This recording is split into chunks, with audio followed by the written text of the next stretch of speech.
Starting with the name of Allah, the most gracious and merciful. Dear student, we have started the chapter elimination pattern and we have covered two parts of the elimination pattern, and today we will talk about the third part of the elimination pattern. Urinary eliminations, यानी हमने बात की, जिस तरह अगर आप लोगों को याद है, हमने बात की कि एलिमिनेशन की जो पैटर्न है it is related with three parts. इसके थ्री पार्ट्स से या इसके थ्री कंपोनेंट्स है. फर्स्ट इसका है यूरिनरी एलिमिनेशन, यानी यूरिनरी एलिमिनेशंस में अगर कोई प्रॉब्लम है एक पेशेंट की तो हम इसके साथ डीलिंग करके, इसके साथ इंटरवेंशंस करके उसको हम अपनी नॉर्मल पैटर्न पे लाने की कोशिश करते हैं. इसी तरह दूसरी एलिमिनेशन पैटर्न हम यूज़ कर लेते हैं स्टूल के लिए, फीसिस की पासिंग के लिए, और थर्ड है इसकी स्वीटिंग के लिए. यानी ये थ्री वो पार्ट है, ये थ्री वो कंपोनेंट है एलिमिनेशन पैटर्न की, जिसके जरिए ह्यूमन बॉडी से वेस्ट प्रोडक्ट या बाई प्रोडक्ट इसकी एक्सक्रीशन होती है आउटर इन्वायरमेंट में. तो आज हम बात करेंगे यूरिनरी एलिमिनेशंस की, यानी यूरिनरी एलिमिनेशन या यूरिन के जरिए किस तरह जो है वो ह्यूमन बॉडी से मुख्तलिफ किस्म के हैज़ार्डियस या डेंजरस या मुख्तलिफ किस्म के पॉइजनियस केमिकल वो यूरिन के जरिए ह्यूमन बॉडी से बाहर एक्सक्रीट हो. कंपोनेंट ऑफ यूरिनरी सिस्टम, हमने एनाटॉमी में इसके बारे में डिटेल से बात की कि यूरिनरी सिस्टम ये किडनी पे, दो किडनी पे, राइट एंड लेफ्ट किडनी पे, और इसके साथ साथ यूरेटर के साथ ब्लैडर और यूरिथ्रा, ये उसके कुछ कंपोनेंट्स हैं जिसके ज़रिए यूरिन की एक्सक्रीशन होती है प्लस यूरिन की फिल्ट्रेशन होती है. The kidney take waste from the blood producing urine. तो देखिए सबसे इंपॉर्टेंट फंक्शंस किडनी का क्या है. किडनी का इंपॉर्टेंट फंक्शंस ये है कि ये कुछ यहाँ पे कुछ हार्मोन्स की सिंथेसिस होती है, एडीएच वगैरह की, एंटी डाययूरेटिक हार्मोन्स वगैरह की सिंथेसिस होती है. इसके साथ साथ मुख्तलिफ किस्म के फंक्शंस है किडनी की, यानी ये ह्यूमन बॉडी के ब्लड के बफर को मेंटेन रखती है, मुख्तलिफ किस्म की इलेक्ट्रोलाइट को एब्जॉर्ब कर देती है. इसके साथ साथ ब्लड के अंदर जो वॉल्यूम्स है वाटर की, उसकी कंसनट्रेशंस को मेंटेन रखती है. लेकिन मेन फंक्शंस किडनी का क्या है, इसकी है यानी ये ब्लड की फिल्ट्रेशंस करती है और यूरिन की फॉर्मेशन करता है. The ureters carry the urine to the bladder. अब देखिए ये ब्लड की फिल्ट्रेशंस होती है इनसाइड द किडनी. अब जब किडनी के अंदर ब्लड की फिल्ट्रेशंस हो जाए तो ये दो यूरिटर्स है, right ureters and left ureters, ये किडनी से यूरिन को रिसीव करके इसको पहुंचा देता है towards the bladder.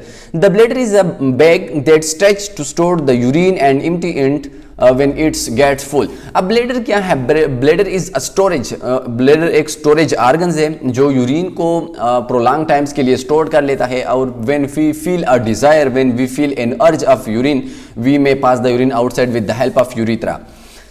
The urine passes from the bladder through the urethra and comes out through the penis in boys and through a small opening between the lips of the vagina in girls. तो देखिए जब bladders के अंदर urine stored हो जाए तो ये urine with the help of urethra ये पास होती है from the bladder to the outside of the human body.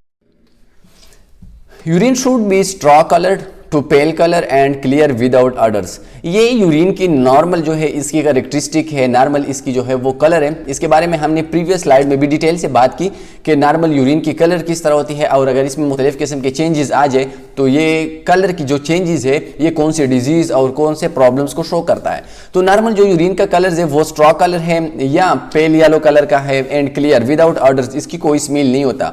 A seize for colour clarity and amount note the presence of odours. इसके साथ साथ अगर हम कोई डिजीज या हम कोई इन्फेक्शन के बारे में अगर हम कोई डायग्नोसिस कर लेते हैं तो हम यूरिन के कलर को देखते हैं. इसके साथ साथ यूरिन में मुख्तलिफ किस्म के ब्लड क्लॉटिंग या इस तरह मुख्तलिफ किस्म के कंपोनेंट पस सेल वगैरह को देखते हैं, और इसके साथ साथ उसकी ऑर्डर्स को भी हम जो है वो मेजर करते हैं, मालूम करते हैं, और इनसे हम मुख्तलिफ किस्म के डिजीज के बारे में आइडेंटिफिकेशन करते हैं. Average daily urine output by age. अब देखिए एज के लिहाज से वो कौन सी नॉर्मल अमाउंट ऑफ यूरिन है which an individual pass in 24 hours. तो सबसे पहले अगर हम बात करें एवरेज डेली यूरिन, ये 24 आवर की एवरेज है. तो अगर एक बच्चे की एज फॉर एग्जांपल इन्फेंट है 1 से लेके 2 ईयर्स तक है तो ये तकरीबन 15 से लेके 60 ml ऑफ यूरिन जो है ये पास कर लेता है. इसी तरह 3 से लेके 10 डेज का अगर एक बच्चा है तो वो 100 से लेके 300 तक यूरिन पास कर लेता है. 10 डेज टू 2 मंथ्स 250 टू 450. तो ये आप लोग MCQs के लिए याद रखें. और सबसे इंपॉर्टेंट बात यह है कि एक ओल्डर यानी एक एडल्ट इंडिविजुअल में, एक एडल्ट ह्यूमन बींग्स में कितना अमाउंट है डेली यूरिन आउटपुट की, तो वो है 1500.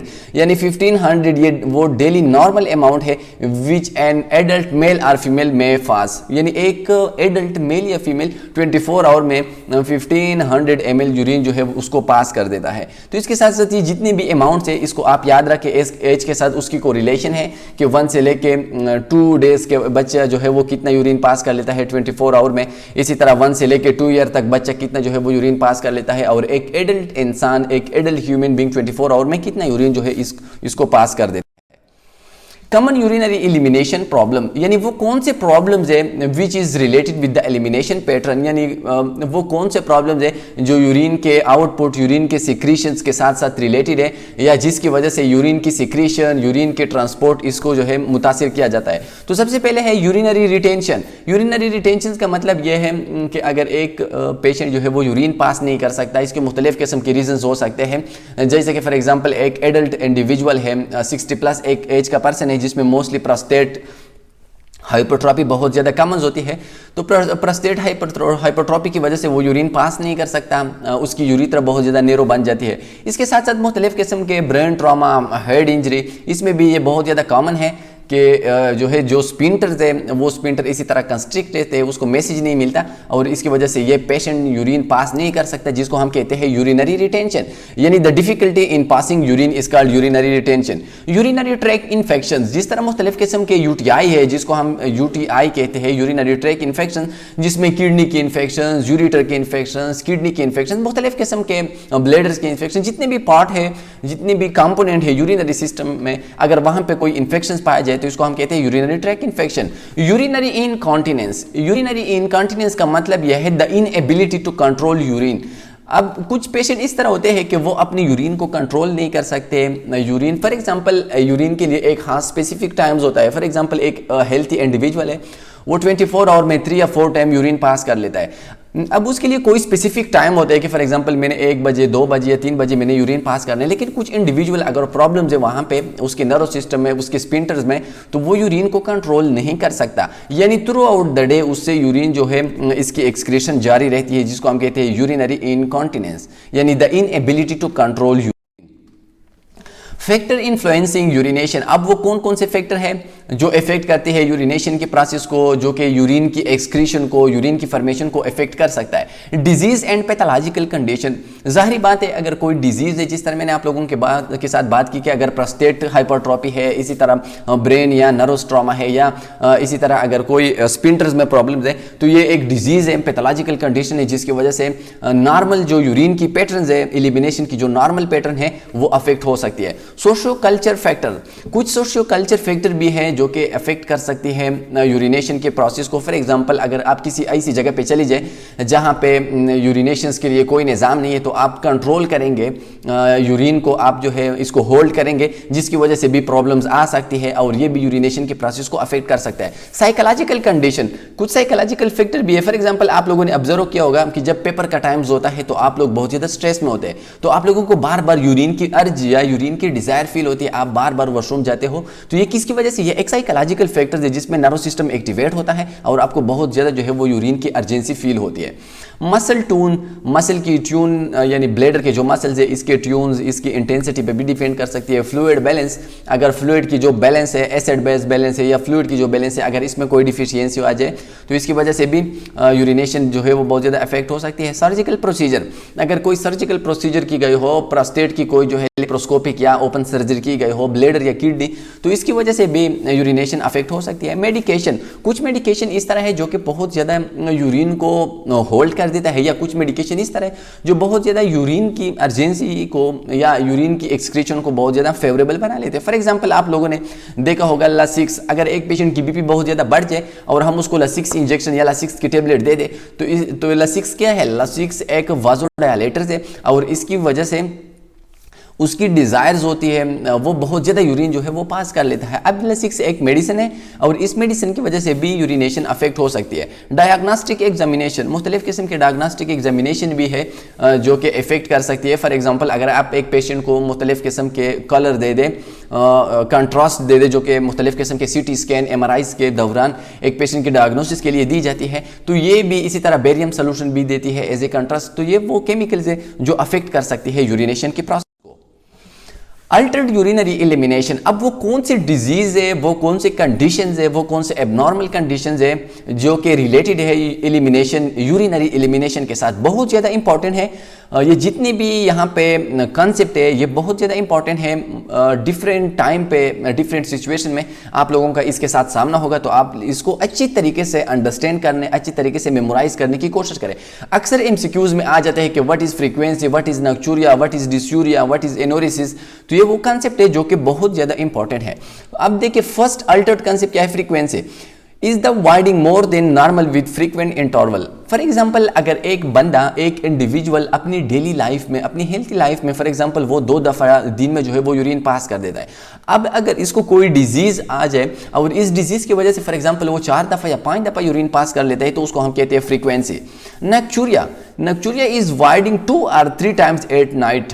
आप अक्सर बूढ़े लोगों को देखते हैं, वो लोग जो कि ओल्ड एज के जेरियाट्रिक लोग होते हैं, तो अक्सर आप लोग उसको देखते हैं कि वो रात में 2-3 दफ़ा जो है वो यूरिन पास करने के लिए वो उठ जाते हैं। तो इस प्रॉब्लम्स को क्या कहते हैं, नक्चूरिया क्या है, the desire and voiding 2 or 3 times at night. Night time के दौरान अगर एक बंदा बार बार स्लीप से उठता है, उसको यूरिन की अर्जेंसी फील होती है, यूरिन की डिजायर फील होती है, तो उसको हम कहते हैं नक्चूरिया। यानी नाइट टाइम अगर यूरिन की अर्जेंसी आ जाए। अर्जेंसी क्या है, urgency is the feeling of person must wide, जब आपको बिल्कुल जो है आपको ये डिजायर फील हो जाए, आपका बिल्कुल आपको हर वक्त ये डिजायर फील हो जाए कि मैंने अभी यूरिनेट करना है, तो उसको हम कहते हैं अर्जेंसी। अर्जेंसी का मतलब है अर्जेंट। कुछ पेशेंट इस तरह होते हैं कि उसको ये फील होता है कि my bladder is full of urine, तो उसको बहुत ज़्यादा स्ट्रांग डिजायर फील होती है, लेकिन जब वो यूरिनेशन के लिए चला जाए तो वो यूरिन पास नहीं कर सकता, तो इस कंडीशन को हम कहते हैं urgency. Dysuria means voiding that is either painful or difficult. Dysuria क्या है, वो कंडीशन, यूरिनेशन की वो कंडीशन जिसमें एक क्लाइंट को, एक इंडिविजुअल को, एक पेशेंट को यूरिनेशन के दौरान पेन फील हो जाए, तो उसको हम कहते हैं डिसयूरिया। या उसको पेन फील होता है या वो यूरिन को पास नहीं कर सकता, यानी यूरिन की डिजायर है उसको लेकिन यूरिन को वो पास नहीं कर सकता, तो उसको हम कहते हैं dysuria. Enuresis is defined as involuntary urination. Enuresis का मतलब यह है कि अगर आपकी यूरिनेशन आपके कंट्रोल में नहीं है, यानी थ्रू आउट 24 आवर आपकी यूरिन जो है वो इसी तरह चली जाती है, तो उसको हम कहते हैं इनोरिसिस। और ये अक्सर जो है लंबर स्पाइन की जो इंजरीज होती है, लंबर स्पाइन के आरटीए जितने भी केसेस है जिसके लंबर नर्व्स अफेक्ट होते हैं, तो उन इंडिविजुअल में, उन पेशेंट में इनोरिसिस का प्रॉब्लम बहुत ज़्यादा कॉमन है, क्योंकि वहाँ पर जितने भी नर्व्स है ये यूरिन की होल्डिंग में इसके लिए रिस्पॉन्सिबल होते हैं। तो अगर इसकी डैमेज आ जाए, वो डेंजर हो जाए, वो ब्रेक हो जाए, फ्रैक्चर हो जाए, तो उसकी वजह से एनोरिसिस हो जाती है। यूरिनरी इनकॉन्टिनेंस, यूरिनरी इनकॉन्टिनेंस का मतलब है involuntary urination symptom not a disease. Urinary incontinence का मतलब यह है कि एक इंडिविजुअल यूरिन को कंट्रोल नहीं कर सकता, यानी यूरिन या उसके मसल्स कमजोर होते हैं या उसके नर्व इंपल्स कमजोर होती है। मतलब ये कि ये कोई डिजीज नहीं है, लेकिन कमजोरी की वजह से, नर्व सिस्टम की कमजोरी या स्पाइंटर की कमजोरी की वजह से कुछ पेशेंट यूरिन को होल्ड नहीं कर सकता, उससे यूरिन जो है वो इसी तरह पास हो सकती है।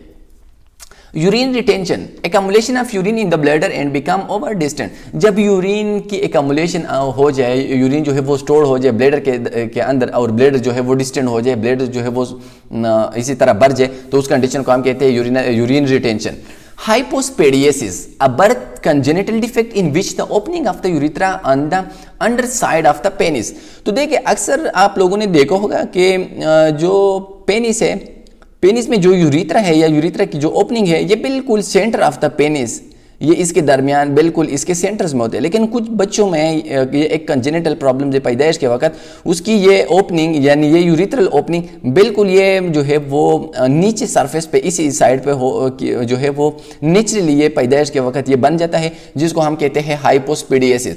और अगर ये होल्स अपर साइड पे बन जाए तो इसको हम कहते हैं एपिस्पेडियसिस, और इसकी फिर सर्जिकल प्रोसीजर के जरिए इसकी ये नीचे वाली होल बंद किया जाता है और दरमियान में सर्जिकल इंसिजन्स के जरिए दरमियान में यूरिथ्रा की ओपनिंग बनाई जाती है। Developmental considerations of urinary elimination, यानी वो कौन सी डेवलपमेंटल कंसिडरेशंस है, जिस तरह आप लोग बच्चों को देखते हैं कि during the time of birth बच्चे जो है ये जितने भी बेबीज है, इन्फेंट है, वो यूरिन को होल्ड नहीं कर सकते, वो बिल्कुल जब उसको जो है डिस्टेंशन हो जाए, उसके ब्लैडर के अंदर यूरिन स्टोर हो जाए, वो without any control urine pass कर देते हैं। लेकिन जो इसका उम्र जो है वो बढ़ता जा रहा है तो वो यूरिन को होल्ड कर सकते हैं, यूरिन के पैटर्न्स का उसको पता चल जाता है, तो उसको हम कहते हैं developmental consideration of urinary elimination. Developmental factors क्या है? Infant output frequency and control. अक्सर ये आप लोग देखते हैं कि यानी पैदाइश के वक्त बच्चे की, जिस तरह हमने प्रीवियस स्लाइड में बात की कि पैदाइश के वक्त यूरिन की अमाउंट्स भी कम होती है, फ्रीक्वेंसी भी कम होती है, 2-3 दफ़ा जो है वो यूरिन कर लेता है, इसी तरह कंट्रोल भी नहीं कर सकता। तो इन्फेंट जितने भी वो बच्चे हैं जिसकी एज 1 ईयर तक हो, तो उसकी आउटपुट फ्रीक्वेंसी और कंट्रोल, इसके ऊपर जो है एक बच्चे की कंट्रोल नहीं होती।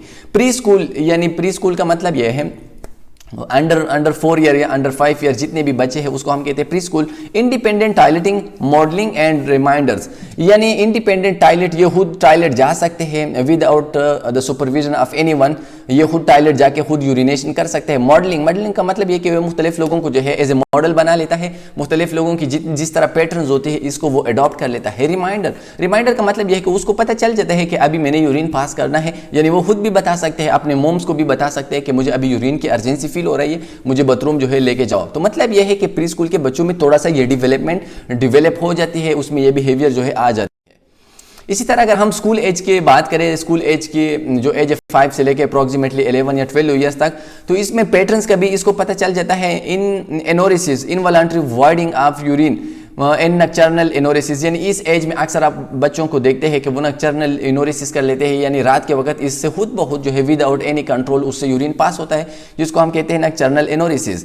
और इसके साथ साथ एनोरेसिस यानी जो है उससे खुद बहुत विदाउट एनी कंट्रोल उससे भी यूरिन पास हो सकते हैं, लेकिन मेजॉरिटी उसको इस एज में पता होता है कि मैंने किस तरह यूरिन पास करना है, मैंने कौन से टाइम पे जाना है और मैंने कहाँ पे जाके यूरिन पास करना है, सब चीज़ों का उसको पता चल जाता है। ओल्डर एडल्ट्स, इसको पैटर्न्स का भी पता हो जाता है। मसल वीकनेस, अगर इसके मसल वीक है तो ये एक प्रॉब्लम्स है, ये एक डेवलपमेंटल कंसिडरेशंस है, ये एक डेवलपमेंटल प्रॉब्लम्स है। यानी नॉर्मल जितने भी ओल्ड एज होते हैं उनके मसल डेवलप होते हैं, यानी उनके मसल इस कदर काबिल होते हैं कि वो यूरिन को होल्ड रखे, लेकिन अगर उसके मसल वीक हो जाए तो उसकी वजह से एक प्रॉब्लम्स आ जाती है, जिस तरह हमने बात की इनवॉलंटरी यूरिनेशन।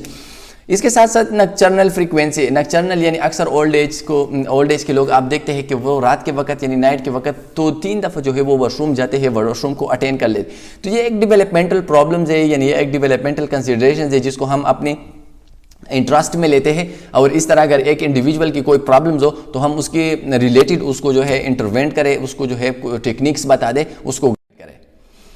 इसके साथ साथ एज रिलेटेड चेंजेस हैं कुछ पेशेंट में, कुछ जेरियाट्रिक पेशेंट में, कुछ ओल्ड एज पॉपुलेशंस में एज रिलेटेड चेंजेस है जो कि आ जाती है with the passage of time, with increase of age. तो वो कौन से है? रीनल फंक्शंस डिक्लाइन, यानी अक्सर जितने भी ओल्ड एज के पेशेंट होते हैं उसकी जो रीनल फंक्शंस है, यानी उसकी जो निफ्रॉन की फंक्शंस है वो डिक्लाइन होती है। डिक्लाइन का मतलब यह है कि उसकी वो एनर्जी नहीं रहती, उसकी वो फिल्ट्रेशन एबिलिटी इफेक्ट हो सकती है।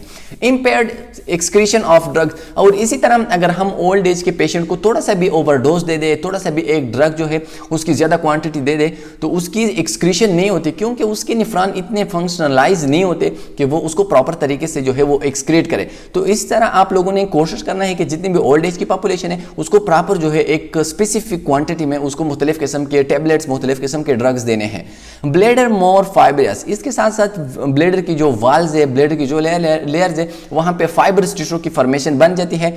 ऑटोनोमिक रेगुलेशन डिक्रीज, इसी तरह जो ऑटोनोमिक रेगुलेशन है एक इंडिविजुअल की वो डिक्लाइंस होती है, वो डिक्रीज होती है, क्योंकि नर्व इंपल्सेस, उसके नर्व्स वीक होते जा रहे हैं, उसकी मसल जो है वो वीक बनते जा रहे हैं, तो इसकी वजह से उसकी अपनी कंट्रोल जो है वो डिक्रीज होता जा रहा है। एज रिलेटेड वीकनिंग यानी एज के साथ साथ उसके मुख्तलिफ किस्म के मसल, उसके मुख्तलिफ किस्म के नर्व इंपल्स की इंटेंसिटी वो भी डिक्रीज, वो भी डिक्लाइन की तरफ जा रही है, जिसकी वजह से उसकी यूरिनरी एलिमिनेशन पैटर्न जो है वो अफेक्ट हो सकता है। रिस्क फॉर हाइपोनेट्रीमिया, हाइपोनेट्रीमिया का मतलब यह है लो लेवल ऑफ सोडियम, तो इसको हम कहते हैं हाइपोनेट्रीमिया। तो हाइपोनेट्रीमिया भी आ जाती है क्योंकि उसकी किडनी इतनी काबिल नहीं होती, उतनी फंक्शनलाइज नहीं होती कि वो जितनी भी इलेक्ट्रोलाइट्स है उसकी बैलेंस को मेंटेन रखे, तो उसकी वजह से उसको मुख्तलिफ किस्म के इलेक्ट्रोलाइट की डिफिशियंसी, कुछ इलेक्ट्रोलाइट की एक्सेस जो है इसके भी इस तरह पेशेंट शिकार हो जाते हैं। Other factor that affect urinary elimination, कुछ और फैक्टर भी है जो कि यूरिनरी एलिमिनेशन फैक्टर को या यूरिनरी एलिमिनेशन की जो पैटर्न है उसको अफेक्ट कर सकता है। तो इसमें सबसे फर्स्ट वन है साइकोसोशल फैक्टर, जिस तरह हमने बात की फ्लूइड एंड फूड इनटेक। कुछ फ्लूइड इस तरह है जिसकी वजह से इंडिविजुअल बहुत ज़्यादा जो है वो यूरिन की अर्जेंसी फील कर सकते हैं, कुछ फूड इसी तरह है, कुछ मेडिकेशन है जिसमें एंटीकोलिनर्जिक है, एंटीकोलिनर्जिक जिसको हम देते हैं मुख्तलिफ़ किस्म के नर्व सिस्टम्स के लिए एंटी डिप्रेसेंट्स है जिसको हम डिप्रेशन एंग्जाइटी वगैरह के लिए देते हैं। एंटी हेस्टामीन्स मुख्तलिफ़ किस्म के एलर्जिक मुख्तलिफ़ किस्म के हाइपर सेंसिटिविटी रिएक्शंस के लिए हम उसको देते हैं। एंटी हाइपरटेंसिव हम देते हैं मुख्तलिफ़ किस्म के बीपी डिसऑर्डर के लिए।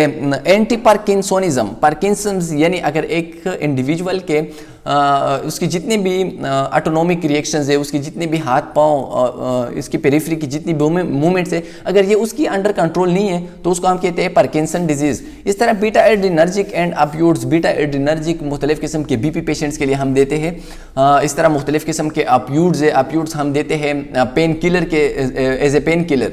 तो ये मुख्तलिफ़ किस्म के मेडिकेशन है जो अफेक्ट कर सकते हैं यूरिनरी एलिमिनेशन के, यानी इसकी वजह से यूरिनरी एलिमिनेशन की जो पैटर्न है वो अफेक्ट हो सकती है। And you will talk about them in detail in pharmacology third semester कि किस तरह ये एंटीकोलिनर्जिक, किस तरह एंटी डिप्रेसेंट, किस तरह एंटी हिस्टामिन ये अफेक्ट करता है यूरिनरी पैटर्न को। तो आप वहाँ पे इनके साइड इफेक्ट, उनके एडवर्स इफेक्ट के बारे में आप डिटेल से बात करेंगे कि किस तरह जो है फॉर एग्जांपल एंटीकोलिनर्जिक किस तरह जो है वो यूरिनरी एलिमिनेशन पैटर्न को चेंज कर सकता है, वो कौन से फिजियोलॉजिकल चेंजेस है विच में happen due to the anticholinergic actions.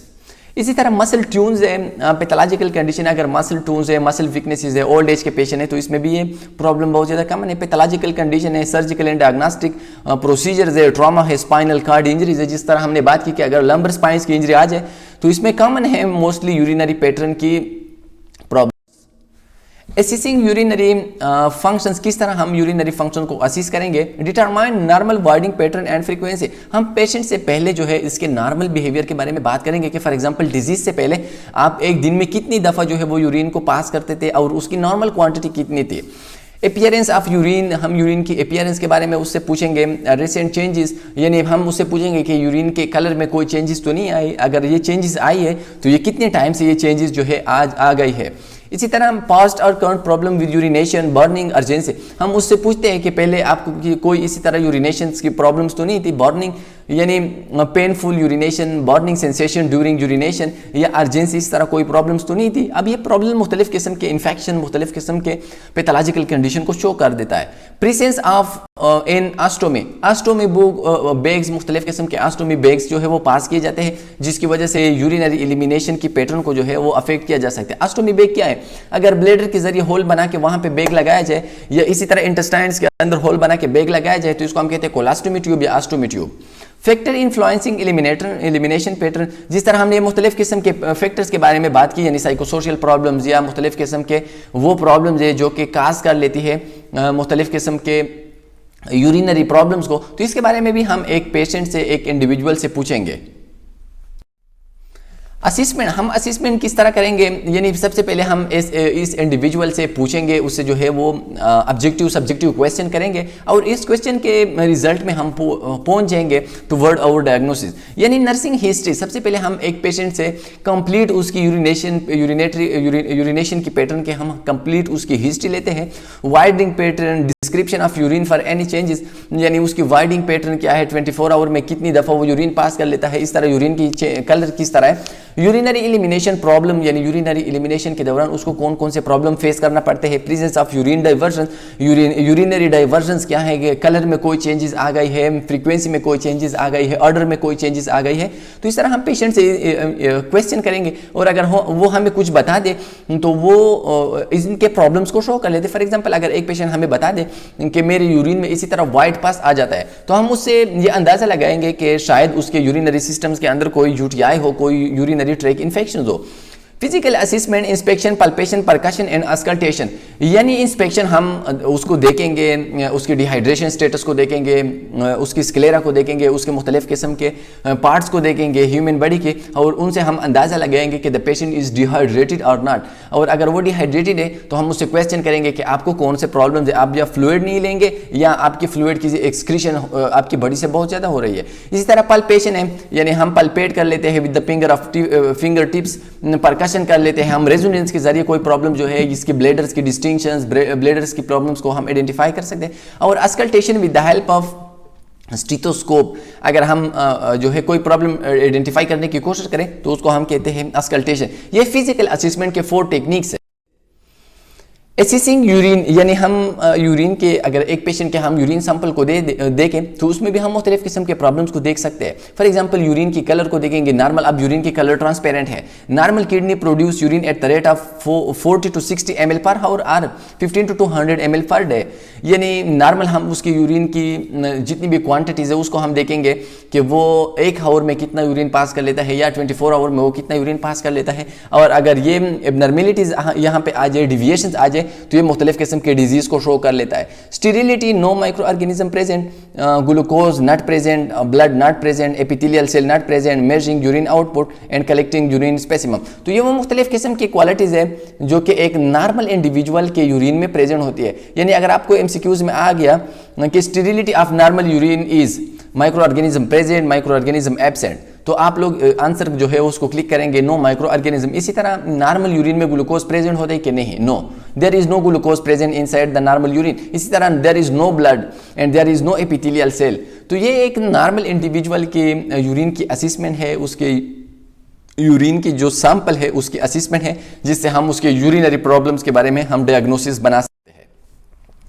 इसी तरह नर्सिंग डायग्नोसिस है, यानी हमने जिस तरह पेशेंट से मुख्तलिफ किस्म के उसके यूरिन की वाइडिंग के बारे में, यूरिन की फ्रीक्वेंसी के बारे में, यूरिन की कलर के बारे में, यूरिन के ऑर्डर के बारे में हमने पेशेंट से क्वेश्चन किए, कुछ हमने उससे क्वेश्चन किए, कुछ हमने अपनी तरफ से जो है उसको ऑब्जर्व किया। तो इसके नतीजे में हम कुछ डायग्नोसिस पे चले जाते हैं। अगर हमने कोई आइडेंटिफाइड किया कोई प्रॉब्लम्स को, तो इस प्रॉब्लम्स के रिजल्ट पे, इस प्रॉब्लम्स के बेस पे हम नर्सिंग डायग्नोसिस बना लेते हैं। तो देखिए, ये आप लोग रिमेंबर करें कि नर्सिंग डायग्नोसिस आप लोग खुद अपनी तरफ से नहीं बना सकते। यानी अगर आपके माइंड में एक जो है डायग्नोसिस आ गया और आप लोगों ने उसको लिख दिया, देखिए never and never you can't do and you can't prepare nursing diagnosis by self या बाय हर सेल्फ। आप खुद अपनी तरफ से नर्सिंग डायग्नोसिस नहीं बना सकते। इसके लिए आप लोगों ने नेंडल लिस्ट जो है इंटरनेट पे अवेलेबल है, जो रिसेंट या जो अपडेटेड नेंडल लिस्ट है उनको आप लोग जो है डाउनलोड करें और फिर वहां पे जाके अगर आप एक पेशेंट की कोई प्रॉब्लम उनके साथ कोरिलेट करें तो उनमें फॉर एग्जांपल नेंडल लिस्ट में यूरिनरी सिस्टम के अपने जो है वो नर्सिंग डायग्नोसिस है, उसके कलर के लिए अपना अलग डायग्नोसिस है, उसकी क्वांटिटी के लिए अलग डायग्नोसिस है, उसकी यूरिन की क्वांटिटी, अर्जेंसी, सबके लिए अलग अलग डायग्नोसिस प्रेजेंट है। तो आपने एक पेशेंट की सिम्टम्स को उन नर्सिंग डायग्नोसिस के साथ जो कि नेंडल लिस्ट में प्रेजेंट है उनके साथ आप लोगों ने कोरिलेट करना है और उनके ऊपर आप लोगों ने फर्दर जाके इंटरवेंशंस करने हैं और पेशेंट को इवैल्यूएट करना है। यानी नर्सिंग डायग्नोसिस कौन से हो सकते हैं एक यूरिनरी प्रॉब्लम्स के लिए? Alter urinary elimination related to bladder neck obstruction, यानी अगर ब्लैडर की नेक ऑब्स्ट्रक्शन जहां पे एक ब्लैडर से यूरिटर्स निकलते हैं, तो अगर यूरिथ्रा निकलते हैं तो अगर वहाँ पे कोई ऑब्स्ट्रक्शंस है, कोई वहाँ पे ब्लॉकेज है, तो इसकी वजह से यूरिन की एलिमिनेशन जो है वो चेंज हो सकता है। ये एक नर्सिंग डायग्नोसिस है। Stress incontinence related to relaxation of sphincter, इसी तरह स्ट्रेस के दौरान, एग्जाम्स के दौरान, मुख्तलिफ किस्म के टेस्ट के दौरान, मुख्तलिफ किस्म के प्रेजेंटेशन के दौरान जो आप लोगों को अर्जेंसी फील्स होती है यूरिनेशन की, ये इसकी वजह से, इसकी मेन वजह क्या है? जो स्पिंटर्स होते हैं, एक्सटर्नल एंड इंटरनल स्पिंटर्स जो प्रेजेंट होते हैं वो रिलैक्स बन जाते हैं और आप लोगों को बहुत ज़्यादा डिज़ायर जो है वो फील होती है। तो ये एक डायग्नोसिस है। Risk infection related to urinary retention, और अगर ये यूरिन बहुत ज़्यादा लॉन्ग टाइम्स के लिए जो है वो स्टोर्ड हो जाए, रिटेन हो जाए, तो उसकी वजह से मुख्तलिफ किस्म के UTI इन्फेक्शन काज हो सकती है। Self esteem disturbance related to urinary incontinence, और अगर एक पेशेंट इसी तरह यूरिन को होल्ड नहीं कर सकता, यूरिन को स्टोर नहीं कर सकता, उसके कंट्रोल के बगैर उससे यूरिन पास हो सकता है, तो वो पेशेंट थोड़ा सा सेल्फ एस्टीम यानी वो अपनी इज्जत जो है उसको थोड़ा सा मजरूह फील कर लेता है। यानी हर वक्त उसको ये शर्म फील होता है कि मैं किस तरह लोगों से कहूँ कि मुझे पेपर लगाए या मुझे कोई बर्तन लेके आओ, तो वो थोड़ा सा इसी तरह शर्म फील कर लेता है। तो ये एक डायग्नोसिस है। तो आपने इसी तरह के पेशेंट को सपोर्ट देना है। उसके लिए आप लोगों ने प्रैक्टिकल स्टेप लेना है। उन पेशेंट के लिए आप लोगों ने कैथेटर पास करना है। तो ये आप लोगों की इंटरवेंशन है। प्लानिंग क्या है? मेंटेन इन नॉर्मल वाइडिंग पैटर्न, यानी हमारी ये प्लान है कि हम किस तरह पेशेंट की जितनी भी प्रॉब्लम्स है उसके यूरिनेशन पैटर्न में हम उसको नॉर्मल की तरफ लेके आए। रीगेन नॉर्मल यूरिन आउटपुट, एक पेशेंट की नॉर्मल जो यूरिन आउटपुट है उसको हम रीगेन करें। प्रिवेंट इन्फेक्शंस, और एक पेशेंट के हम उसकी जितनी भी यूरिनरी ट्रैक्ट इन्फेक्शंस है उसको प्रिवेंट करें। इंटरवेंशंस कौन से है? Maintaining normal urinary elimination, promote fluid intake, यानी हम पेशेंट को बहुत ज़्यादा जो है इंकरेज कर लेते हैं कि आपने ज़्यादा से ज़्यादा फ्लूइड लेना है। असिस्टिंग विद टॉयलेटिंग, हम एक पेशेंट की असिस्ट बनते हैं, हम एक पेशेंट को सपोर्ट देते हैं during the time of toileting. Preventing injury urinary tract infection, urinary track की जितनी भी इन्फेक्शन है उसको हम प्रिवेंट करने की कोशिश करेंगे। इंक्रीज फ्लूइड इनटेक, हम पेशेंट को इंकरेज कर लेते हैं कि आपने ज़्यादा से ज़्यादा फ्लूइड जो है उसको लेना है। प्रैक्टिस फ्रीक्वेंट वाइडिंग प्रोसेस, आप ज़्यादा से ज़्यादा हम पेशेंट को इसी तरह पेशेंट के ऊपर इंटरवेंशंस करेंगे, पेशेंट को गाइड करेंगे कि आपने ज़्यादा से ज़्यादा जो है वो कोशिश करना है कि आप वाइडिंग करें, 2 से 3 दफ़ा या 4 से 5 दफ़ा आप जो है यूरिन के लिए बैठ जाए। स्ट्रेंथिंग पेल्विक फ्लावर मसल, आप जो पेल्विक फ्लावर मसल्स है विच होल्ड्स या विच सपोर्ट द ब्लैडर, इसको स्ट्रेंथ करने के लिए मुख्तलिफ किस्म के केगल एक्सरसाइज है, डिफरेंट टाइप ऑफ एक्सरसाइज है विच में strengthen the pelvic muscle. Manual bladder compression, manual bladder अगर आप with the help of hands आप उसके ऊपर कंप्रेशन करें तो ये भी एक एक्सरसाइज है। इस तरह किगल एक्सरसाइज है, मोस्टली ये भी की जाती है। किगल एक्सरसाइज के जरिए स्ट्रेंथन होती है pelvic flower muscle. Exercise, one of the most common treatment recommendation include exercising the muscle of the pelvic is Kegel exercise to strengthen or retrain pelvic floor muscle and sphincter muscle. Patient younger than 60 year old benefits the most. तो pelvic exercise ये exercise के एक pattern है जिसको mostly in patients के लिए हम recommend कर लेता है जिसको यूरिन इनवॉलंटरी, जिससे यूरिन पास होता है। तो इस तरह के पेशेंट के लिए केगल एक्सरसाइज एक जो है ज़बरदस्त टेक्निक्स है जिसकी वजह से वो यूरिन को जो है वो होल्ड कर सकता है, वो यूरिन को जो है कंट्रोल कर सकता है। तो ये एक्सरसाइज मोस्टली इन पेशेंट्स के लिए ज़्यादा जो है वो अफेक्टिव है जिसकी एज 60 ईयर से कम हो। The patient should do at least 24 hour daily contraction for at least 6 week. यानी इसमें हम एक पेशेंट को जो है इस तरह गाइड कर लेते हैं कि आपने 24 आवर में कंट्रैक्शंस करना है अपने पेल्विक फ्लोर मसल्स की 6 वीक तक, जिसकी वजह से आपके मसल्स में एनर्जी आ जाएगी, आपके मसल स्ट्रेंथ हो जाएंगे। So thank you very much. I hope that the elimination pattern will be clear. If any student has any question, you may ask in the comment section. Thank you. Best of luck.